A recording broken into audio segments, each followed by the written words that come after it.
বউকে দেখলে আমরা কি বলবো? পারবা ইনশাআল্লাহ? এই যে পারবা? তাহলে কিন্তু ছোট বাচ্চা ও যদি পারে সিরাজগঞ্জে ব্র্যান্ড তার প্রমাণ হয়ে যাবে যুবক ভাড়া, ঠিক কিনা বলো? আসো। আরে বেটা দৌড় দিয়ে তোর বিয়ে হবে না দৌড় না দিয়ে? মাশাআল্লাহ মাশাআল্লাহ। আসো বাবু, তুমি এই পাশে আসো, এই পাশে আসো। এই যে হ্যান্ড মাইকটা কোথায়? হ্যান্ড মাইকটা দাও, সালাম দাও সবাইকে একটা। আসসালামু আলাইকুম ওয়া রাহমাতুল্লাহি ওয়া বারাকাতুহু। আরে ভাই, আপনারা ওকে অ্যাপ্রিসিয়েট করবেন। ও যখনই উত্তর দিয়ে দিবে, 1 নাম্বার নিয়ম, আপনারা সবাই মিলে বাঘের মতো বাঘের কণ্ঠে বলবেন, বলেন সবাই মারহাবা। আরেকবার বলেন সবাই মারহাবা। এই পিচ্চিকে আমরা ওয়েলকাম জানাই। আল্লাহ ওকে উত্তর দেওয়ার তৌফিক দান করুক, পড়েন সবাই আমিন।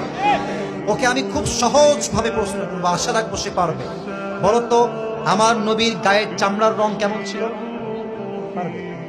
সাদা সুন্দর না লাবণ্যময় সুন্দর? বলো সবাই। লাবণ্যময় সুন্দর। এবার বলো, আমার নবী কি দেখতে লম্বা ছিলেন, গুঠু ছিলেন, না মাঝারি গঠনের ছিলেন? মাঝারি গঠন। আল্লাহ বলেন সবাই মারহাবা। এবার বলো, আমার নবীর চেহারায় দাড়ি কি ছোট ছিল না চাপ দাড়ি ছিল? চাপদারি। আপনারা বলেন ও পারবে। ওর গায়ের শক্তি বলছে সিরাজগঞ্জের যুবকরা, বাচ্চারা, এটা বাঘের বাচ্চা এরা। এবার তুমি একটু বুঝে শুনে উত্তর দাও। নবীর চুলের যে কাটিংটা ছিল, কাটিং এর নাম কি ছিল? আরে বলেন সবাই মারহাবা। এবার বলো তো, নবীর হাতের তালু কেমন ছিল? নবীর হাতের তালুটা এটা কি শক্ত ছিল না মুলায়ম ছিল? মুলায়ম ছিল। ওকে অপশন দিলে যে রাইট অপশন সেটাই সে চুজ করছে, বলেন সবাই মারহাবা। 1 নাম্বার সে পাস, 1 নাম্বার সাবজেক্ট শেষ। 2 নাম্বার বলো তো, আমার নবীর সম্মান আল্লাহ বোঝাবার জন্য যখন মালাকুল মউত নবীর কাছে আসলেন, নবীর রূহ কি এসেই কবজ করলেন, নবীর কাছে পারমিশন চাইলেন? বলেন সবাই মারহাবা।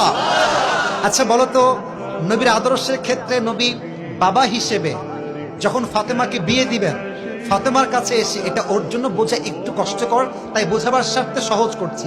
বাবা হিসেবে ফাতেমার কাছে এসে নবীজি কি বললেন বিয়ের ব্যাপারে? এসেই বললেন বিয়ে দিয়ে দিব না তুমি রাজি আছো কিনা আমার তাই বলো, কি বলেছেন? এর চাইতে সহজ আর হতে পারে না, ঠিক কিনা বলে? আচ্ছা এবার তুমি বলো তো, নানা হিসেবে নবী কেমন ছিলেন? আমি বলার জন্য একটা হাদিস বলেছিলাম, যখন হাসান হোসাইন আসতেন নানার কাছে, হাসান আর হোসাইন সালাম দিতেন আগে না নবী নিজেকে সালাম দিতেন? আচ্ছা এবার বলো, নবীর কাঁধে যখন হাসান আর হোসাইন উঠে বসলেন, নবীজি কি ধাক্কা দিয়ে ফেলাই দিলেন না কি করলেন? দেন নাই। বলে সবাই মারহাবা। তাহলে বাচ্চারা মসজিদে আসলে আমরা কি তাড়ায় দিব না আদর করব? কি করব? ও নিজেই বাচ্চা, বলে সবাই মারহাবা। এবার হচ্ছে শেষ কথা, শেষ ভালো যার লজ্জা নাই। বলো তো, বউকে দেখলে আমরা কি বলবো? বউকে দেখলে আমরা কি বলবো? এই তোমার নাম কি?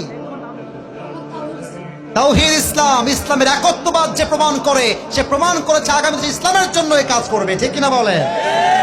তোমার বাড়ি কি এখানে? এখান থেকে এখানে? মাশাআল্লাহ, আল্লাহকে কবুল করুক, পড়েন সবাই আমিন। এই টুপিটা ওর মাথায় পারফেক্টলি হবে না, তবে বয়স তো এখানেই শেষ নয়। একদিন সে বড় হবে, একদিন এই চেয়ারে এই বাচ্চা কথা বলবে, ঠিক কিনা বলে?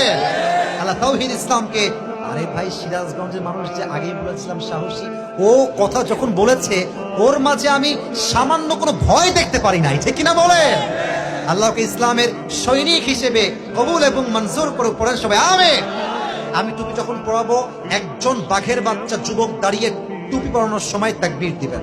রেডি থাকেন, দেন তাকবীর দেন। কে আছেন?